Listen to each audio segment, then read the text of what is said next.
Hello everyone, welcome back to my channel. How are you guys doing today? I hope you guys are doing well. Today guys, I'll be checking out this video and it's titled Piers Morgan Reveals Who He Thinks Will Win the 2024 election. You guys, I'm excited for this, and without much ado, let's see what Piers Morgan has for us in this video. Now stateside in my studio, I took him out of probably a very important meeting with probably his favorite couple of drinks. Is Piers Morgan.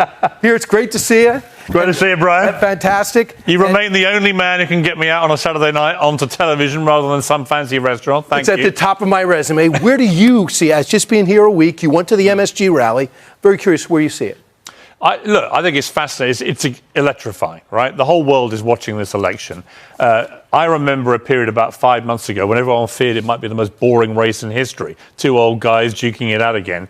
How wrong were we? We've had 2 assassination attempts. We've had Trump in a garbage truck, Trump in McDonald's, like you said. We've had Joe Biden getting assassinated politically by his own party and replaced by Kamala Harris, and so on. And now it's like on a knife edge, isn't it? I mean, you look at all these swing states, and really, you can't call any of them with any great authority. You know, tonight there's an outlier poll about Iowa that shows maybe Harris is up there. I don't believe that. It was 15 points. Trump was up, and now it just had the Des Moines Register put her up. That doesn't seem right. And there's another poll in Iowa which has Trump heavily ahead. Look, my gut feeling, and I had this in 2016, and when I was saying it and writing it in 2016, people were laughing at me. But I kept saying, I'm getting a feeling that the Trump train is steaming to victory. I get that feeling again now. I've been in LA, I've been in New York. I'm getting a lot of people who did not vote Trump last time, but who are prepared this time, even if they don't like him, they're prepared to vote for him this time to stop Kamala Harris becoming president. I'm going on my gut, and I'm feeling he could actually end up winning quite big. And Piers, you're not new to the Trump train. I mean, you guys have sparred together. You and Trump, you've been friends for a while, but you also disagree to each other's face, which is relatively unique. But this is what you said to us a short time ago about what you thought, if Trump can come out and win, what it would mean. Watch.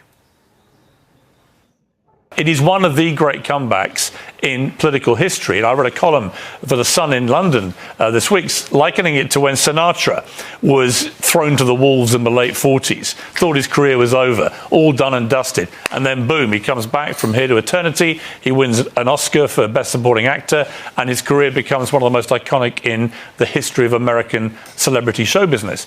Donald Trump is on the verge of pulling off a similar comeback. You're not backing up the comments. Well, I think the word Nostradamus should be used there, shouldn't it? I think I would compare it actually to what happened with Tiger Woods in golf. Tiger Woods was finished. He was number 1,100 in the world. Everyone was writing him off. The golf world, the celebrity world. He was done, toast, finished, kaput. And what happened? Tiger Woods didn't get the memo. And he fought back and he won the Masters in 2019, greatest comeback in the history of sport.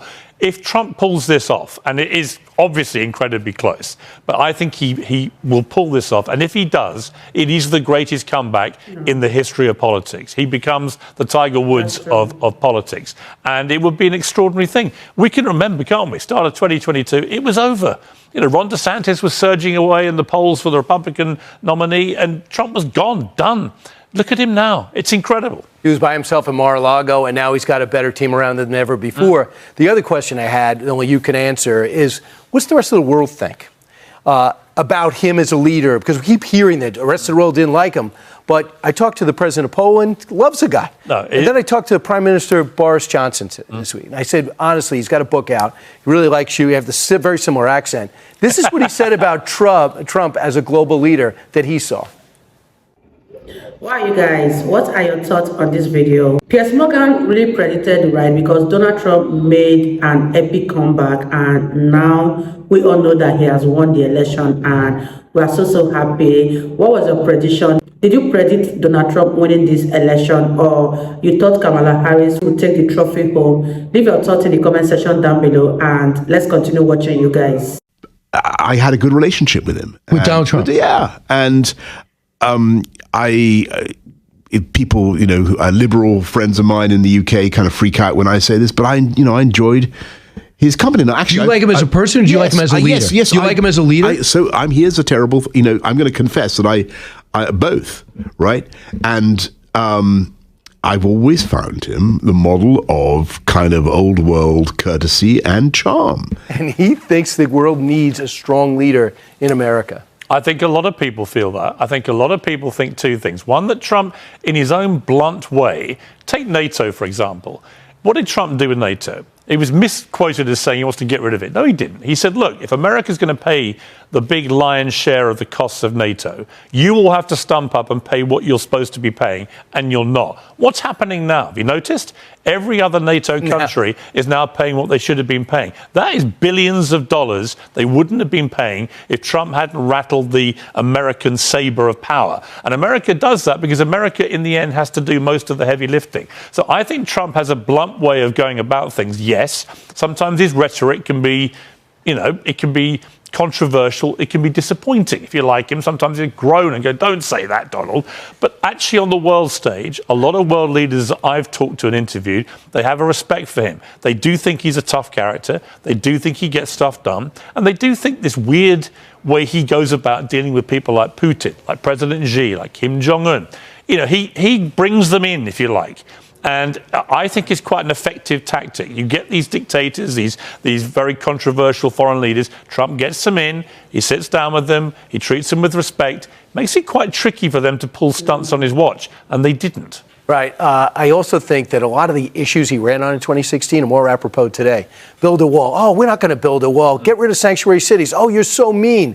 Almost every sanctuary city is going, how did it get so bad? And how did we not finish that wall? And what are the two big issues? Economy, immigration. What are the two things that the American voters in all the polls I've seen trust most with Trump over Harris? Immigration and the economy. They believe he will get this cost of living crisis over and done, and they believe with immigration he'll be tougher than she is. And if in the end he wins, it will be because of those two issues. All right, I have bad news for Del Frisco's or the Hard Rock. Piers is coming. Elio's. All right, and that's where you're going? Okay, that's where you're going right after? I'm actually running a couple of minutes late. So if you wouldn't mind just wrapping this, Brian, I've got a meal to go to. Well, I don't have a live audience, so I'll do it by myself. By the power vested in me, you are free to go. Piers, thanks so much. Great to see you. I'm honored you kicked this off. It's going to be a fascinating few days. And I'm so glad you're in our studio at 1211. It's a massive studio. How did they give you one this big? This is what I demand. Did they think I was coming in soon? Yeah, absolutely. Absolutely. You have certain demands and I have certain demands. Thanks so much, Piers. Great to see you. Wow, you guys, Piers Morgan was spot on that prediction because like he predicted, Donald Trump has won the election. And the reason he stated that made Donald Trump win the election is very, very valid because one thing that the American people want the Democrats to do that they didn't do was the U.S. economy and also the problem of illegal migrants, which they believe that Donald Trump is going to handle. And another reason why Donald Trump won, in my own opinion, is that so many men are not comfortable with a woman being the president of America. They feel like Kamala Harris is not capable, is not equipped enough, is not tough enough to handle a country such as America. But let me know what you guys think about this in the comment section down below, and I'll see you all in my next video. Bye guys.